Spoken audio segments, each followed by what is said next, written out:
To most people, the word possession means actual possession. I have it here in my hand, I have it in my pocket, I have it in my pocketbook. That is not how the law defines possession.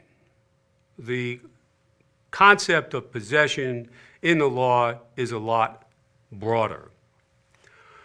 Apart from actual possession, which is possession where you have actual physical control of the item, there is constructive possession.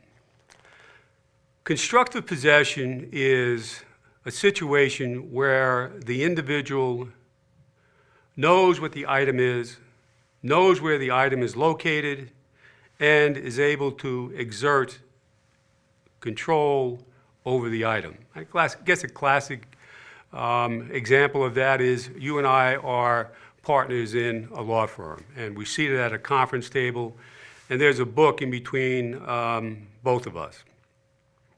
That book is within our constructive possession because we can see it, we know what it is, and all we have to do is to reach over and get the book.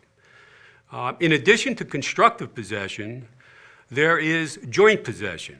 And joint possession is the darling of the prosecutor because joint possession is a theory of possession that allows the government to arrest anyone who is in proximity to a quantity of drugs. The most common type of case involving joint constructive possession is cases where 3 or 4 individuals are arrested with a bag of dope in the car, or people sitting in a living room where there's a bag of dope on a table. When you get to those joint constructive cases, guys and gals who work in this business on a regular basis recognize that there's a principle of law that can give some people comfort with these joint constructive cases, and that principle says mere presence at a site where drugs are located is not evidence of guilt. Unfortunately, government agents are able to use circumstantial evidence to overwhelm that principle of law, and they will invariably establish the location of the drug in proximity to the defendant, the quantity of the drug, comments made by the defendant at the time of the arrest, the manner in which the defendant reacted at the time of the arrest. How much money did the defendant have in his pocket?